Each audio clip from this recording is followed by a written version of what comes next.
Fadiel Adams. Welcome. It's good to have you. Hi, Clarence. Always a pleasure to speak to the legends, sir. So essentially, legends, you must set your bar higher.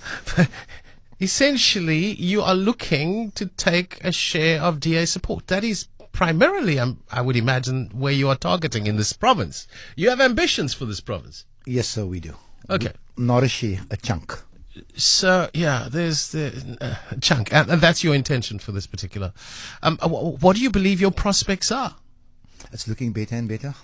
We tripled in size since the LGE in 2021 to the election in 2024. I think we can triple in size again. Wow. And then you have the PA that is competing with both you and the DA as well. So there's a whole lot of people contesting for that so-called coloured vote. The coloured vote is the critical vote. It's always been. It's been the swing vote in this province. It's always going to be. And it's not the vote so much that we're focused on. It's the levels of service delivery. And our growth is organic.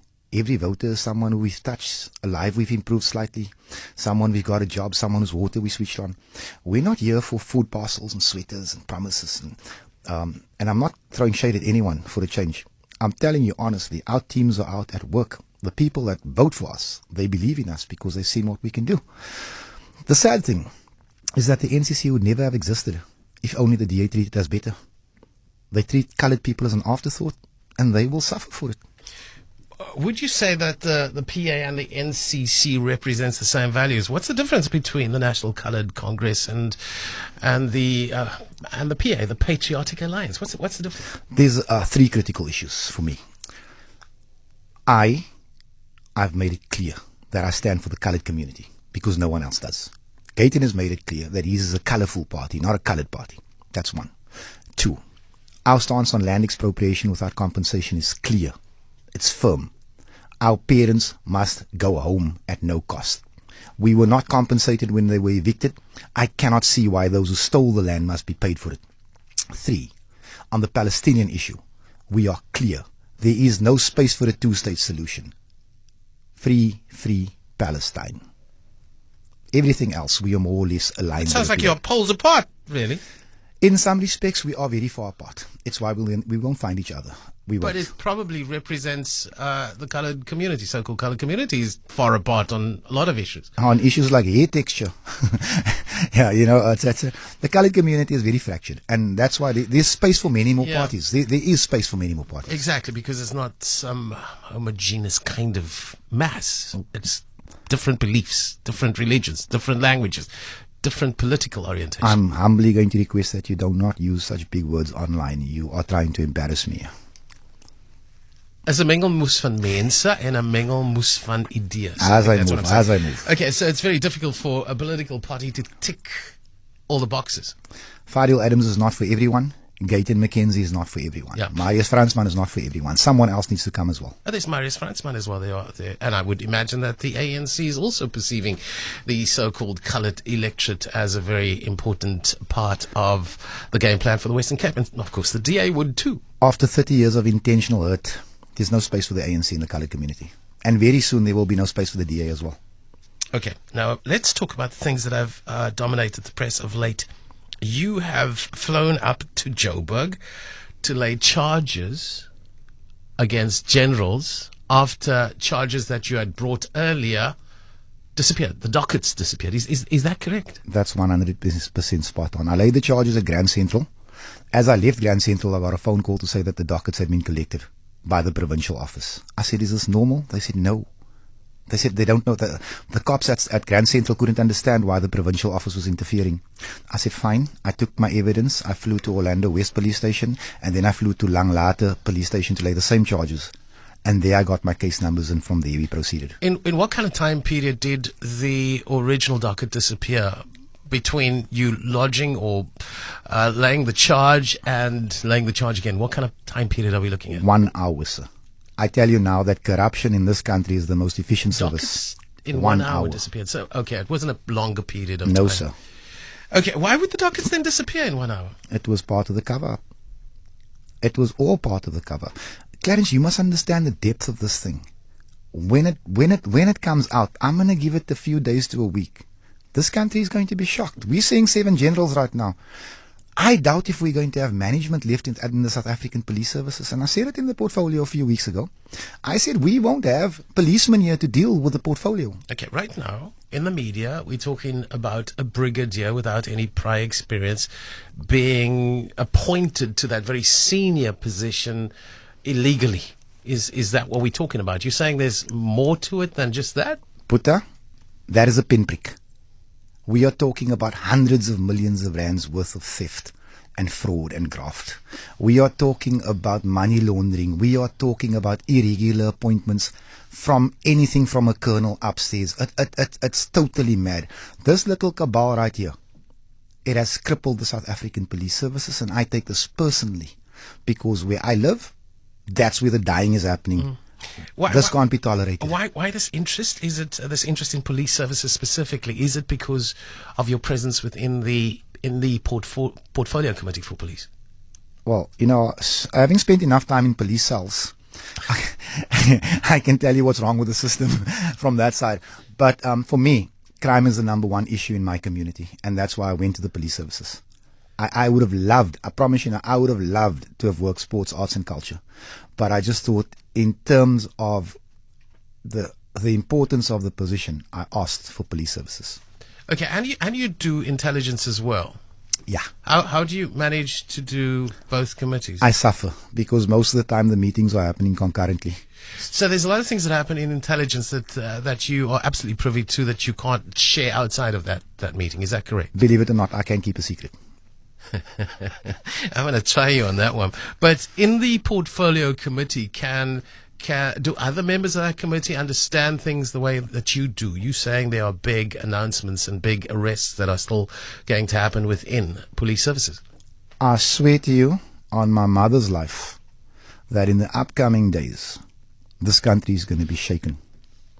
Okay, this is going to be bigger than fees must fall. The Minister of Police has said that there is absolutely no such thing in terms of the most senior levels of South African police services that he's aware of. The Minister must go and look at the IG's report, which was given to the previous Minister, which was never released.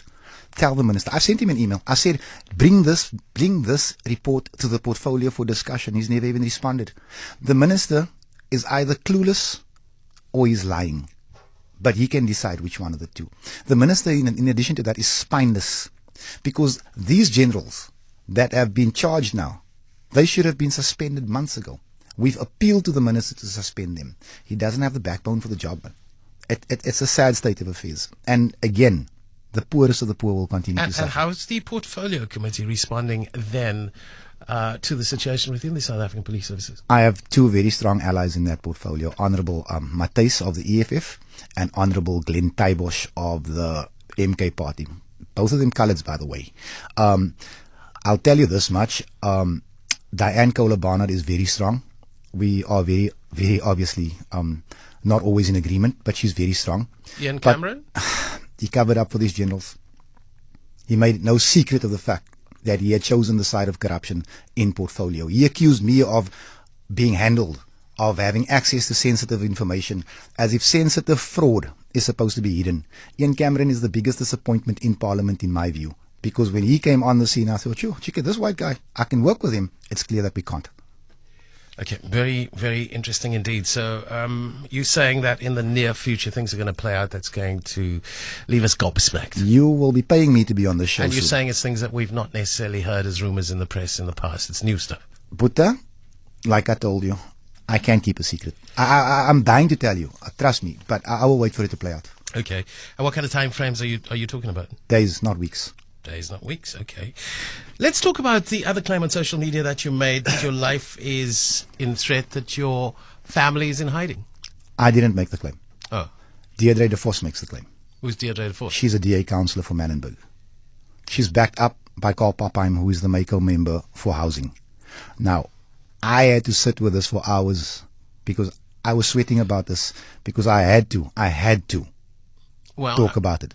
We're going to need to get both Deirdre de Vos and Carl Papheim on to just verify that information. I have no problem with that. Is it public statements that they made? No, it was WhatsApp correspondence, and I don't know why I never do this, but I saved the correspondence because I thought that they might want to back It's WhatsApp correspondence to you? Yeah, to me.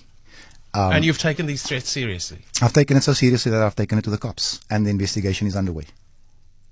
I've voluntarily surrendered my cell phone. I told them to download whatever they need to verify and authenticate it. And if there's any fraud in there on my part, then they should arrest me. Okay, so I think we're going to be watching the press with keen interest over the next couple of weeks, specifically as it relates to the police.